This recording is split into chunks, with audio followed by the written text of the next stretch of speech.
James Arnold Taylor, it has been years. The last time we spoke was face to face for Ratchet and Clank.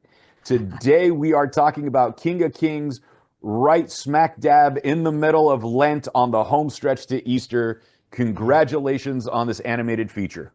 Oh, bless you, my friend. Thank you so much. I am thrilled that it is finally out there. It's been about 6 years that I've been involved in this project. So to see it come to fruition, to see it going to be in theaters and then on the Angel Studios app afterwards is just really exciting. And I'm so excited for the filmmakers as well. You play, well, in this one, you play three apostles and young Jesus, something you and I both have in common because I've actually voiced Jesus, but in Aramaic. And St. Thomas is the apostle that brought Christianity to my family in the Fertile Crescent. Wow. Look at So, that. That yeah. is amazing. Yeah, very blessed to play many different characters. In fact, I also play Melchior, one of the three wise men who brings frankincense to the baby Jesus. I play Malchus, who gets his ear chopped off by Peter and then healed by Jesus. I get to play the guy that gets lowered down through the ceiling and take up your mat and walk, which is great fun. And then I also play the scribe to King Herod, who is voiced by my friend Mark Hamill.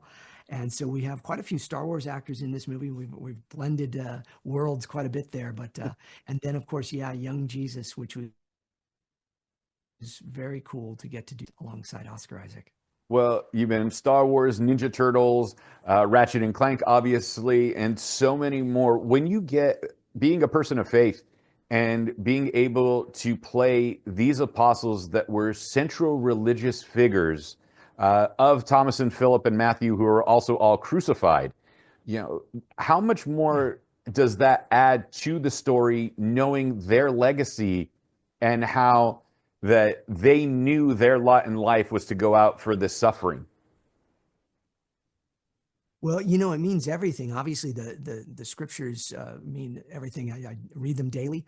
My life, the breath in my lungs is only because of my Lord and Savior Jesus Christ. So, I am thrilled to be able to get to be a part of this. But I definitely feel the weight that they ultimately gave. It's that's the thing that is such a strong part of our faith, isn't it? That we are able to call upon these stories and these folks that were martyred for the cause and the belief. And from Saul, who became Paul, I mean, what a great testimony there as well. And that why would someone that persecuted all of these Christians turn around and die for the cause? It must be real. And so those are wonderful calls of faith. And I am just privileged and blessed that I get to add voice to them and help share this story for generations, but also in a very palatable way, I think, for all audiences. I think for all of us Christians, it's a great example of a film that we can then say to our friends, hey, you want to come to a movie with me, on Easter and just kind of check out how I believe? And nobody's forcing anything down your throat. It's just very, again, a fun, palatable story that is eye-opening to the story of Jesus for anybody that doesn't know it. I know the film took 10 years of production and financial woes and everything else. And then once it was completed, it only took 3 months to get its distribution, which is a miracle in itself to get that done, especially in Hollywood, let alone funding an independent Yeah. film.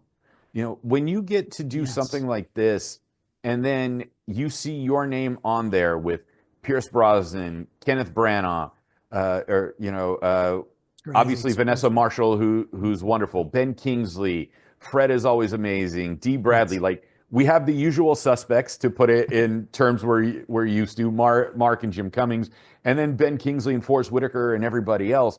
Like it just adds so much more to the experience, I would assume. I think it's really exciting. I've been involved in many movies, as we talked about Ratchet and Clank, Star Wars: The Clone Wars, TMNT, where I've worked with celebrities before. And, obviously they will bring celebrities into films. But this one is a beautiful mixing of both. And Angel Studios has been wonderful to bring to light the voice actors, the legendary Jim Cummings, D. Bradley Baker, Fred Tatasciore, Vanessa Marshall, as you said.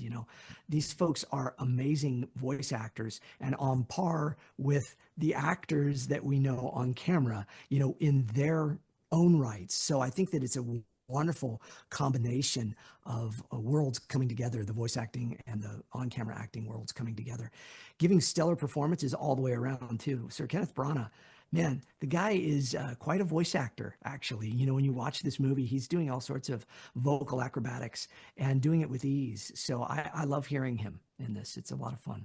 Right. And it's not just a traditional Easter story. This is based on the short story that Charles Dickens wrote in the retelling of the life of Christ to his children. Yes, he wrote this originally back in 1846. It wasn't published until 1934. So I think it was 64 years after he died, it was published, and almost 100 years after it was written. And it was an intimate story he wanted to share with his children. He thought it was very important for them to know the Gospels of Jesus.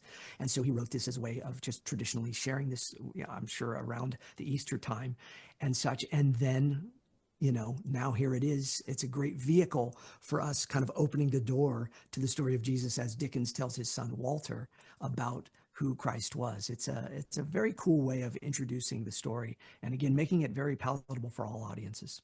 Right. And if you haven't heard the story in 2000 years, prepare yourself for this spoiler. The crucifixion scene, nowhere in comparison to the Passion of the Christ from the Mel Gibson one. This one is very child friendly is the weird way to put it, but it's very safe for a young audience. Well, so Matt Lanter, who is my dear friend and co-star in the world of Star Wars for many years as Anakin Skywalker, Matt and I actually are working on another angel project called Gabriel and the Guardians. Shameless plug. And Matt came to the screening, the premiere of The King of Kings, and he brought his little daughter, Kenny, who is 7 years old. And she was a little, at first apprehensive of like, am I going to be scared or anything? But she wanted to know the story of Jesus. And I asked her afterwards, I said, how did you do? And she said she really liked it. The opening sequences with Dickens as Ebenezer Scrooge, those were the scariest things to her, And so the parts, she said it made her very sad with Jesus, but because, again, we know the story, he rises again, it made it a beautiful telling for her and something that she could take in even at that age. So yes, all to your point. And I did speak with the creators of Gabriel and the Angels when they were first presenting it to Angel Studios on their pitch, and it's an incredible series that they're putting together for older teens and young 20s without talking down to the audience and without being, I think preachy is the wrong word, but people that might feel that way. No, absolutely right. Yeah, absolutely right. It's just a very cool telling of some Old Testament stories in new ways and done in the style of anime, which is extremely popular right now. So, and done very well. It's done by the same studios that do this anime for many different shows. So, really good stuff. Angel Studios is putting out some quality stuff there. In fact, there's another one coming very soon called The Garden by Butch Hartman, who's my dear friend who created Fairly Odd Parents and Danny Phantom and the like. And that one will be coming to Angel, and I play one of the lead characters in that as well. So yeah.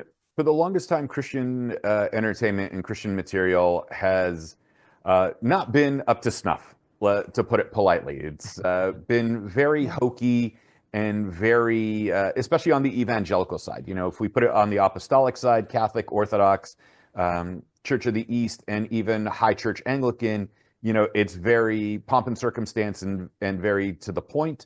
Whereas the evangelical side, if we'll go back to the 80s, with someone like Carmen, and people were like, oh, this is kind of hokey in comparison to the opposite end. Here we have what you guys are doing with Angel Studios and especially King of Kings, making it palatable instead of eye rolling. How important is that after nearly 45 years of Christian entertainment in this regard, that it's now taken seriously? Because Angel Studios had Cabrini, it had Sound of Hope, it had Sound of Faith, and so many others that are coming out now. Yeah, His Only Son, I thought, was a tremendous film as well that told the story of Abraham and Isaac and shot on an incredibly small budget in the deserts of Los Angeles. And it turned out to be a huge hit and a beautiful film as well. Yeah, I think that it's incredibly important. Myself as a filmmaker and a writer and a producer of stuff, and as of faith-based films, I actually wrote and directed a movie that I created this last year, came out, called Hidden Blessings, and it's on Redeem TV and such. And the notes that we got on that, we won, out of 14 film festivals, we've won 12 of them with Best Picture, Best Actor, Director, and such on that film. And I think it's because filmmakers are going, look, People like myself that have worked in the secular world for 30 plus years are now going, now I want to tell my stories of faith, and we're going to do it at this level. And there's an expectancy. I think technology helps with that, certainly, but I think also just a lot of people's boldness in coming out and stepping out in their faith and being able to say, we're going to tell some good stories. And I'm actually now going to do it in a way where I can be honest about my faith as well, and then do what I do as a filmmaker. I think that that's what we're seeing, is we're seeing that, Kingdom Story and all sorts of other places are telling wonderful stories that are very compelling and hold right up on par with anything else you're going to see in Hollywood right now. So that's very cool. And with King of Kings, the animation's absolutely gorgeous. This was made in Korea. It took 10 years just to get the funding to get this done. And now here we are. It's being presented just in time for Easter. I believe it comes out the Friday before Palm Sunday. Yeah, the 11th is when it comes out. People are already buying tickets. You can go to the kingofkingsfilm.com and you can buy tickets, and then you can buy tickets for people after you watch the film and such as well. It's a great way to kind of pay it forward. That's always been their tradition in Angel and the Guild.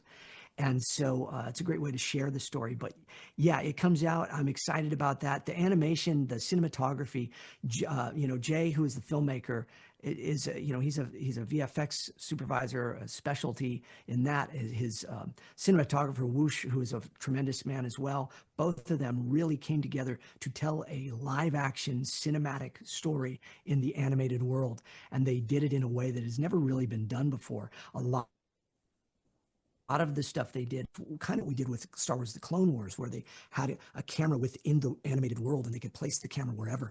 But it ends up creating incredibly dynamic storytelling where you have, from Jesus walking on the water in a way you've never seen, to him being baptized in ways you've never seen, in ways that live action, it just wouldn't work the same. But this animation just is extremely powerful in telling that story. Yeah, James, I'm going to leave you with this.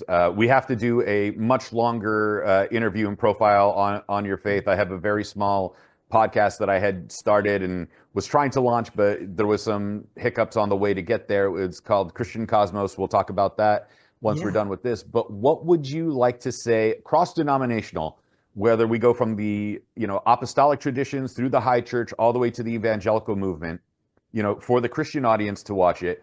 And then what would you like for the secular audience to get from the film? Is Greg Kokel, who's a fellow I really admire. He always talks about putting a pebble in the shoe of somebody. In other words, making them think, making them question. I always think it's important to, I say this on my podcast all the time, know more than you want to know, and know what you believe and why you believe it. So I would hope that folks that don't walk with the Lord would, their questions, some of them could be answered. Some of the vision of what we believe as Christians could be shown and put into light in a way that is palatable to them, but also allow them to kind of think on that and to maybe question a little. Because, he's always knocking at our heart's door. And all we got to do is say, okay, I'm willing. So hopefully a few people answer that knock at the door after seeing this. And for the Christians across denominational lines where, sometimes we argue on the smallest things, sometimes we argue on the big theological discussions, where should they look, or what should they pay attention to? The title says it all. The King of Kings. He is our King, no matter what parts or denominations we live in. We all know that Jesus Christ is the only reason we have breath in our lungs, and he is who we follow, and the Bible is the sacred word of God. And so that is told here in this film, and I think very well. And it is also for all generations. And so what a beautiful way to celebrate Easter and to celebrate the King of Kings himself, Jesus Christ. James Arnold Taylor, film comes out, King of Kings, April 11th, 2 days before Palm Sunday, the day before Lazarus Saturday. It has been a pleasure to catch up with you after all these years. Where can we find you on social media if we want to connect with you? Oh, bless you, my friend. JAT Actor, Jat Actor on Instagram and Twitter, X, and YouTube as well. I have a pretty big YouTube channel, and I vlog and I podcast on there regularly. So thank you very much for that.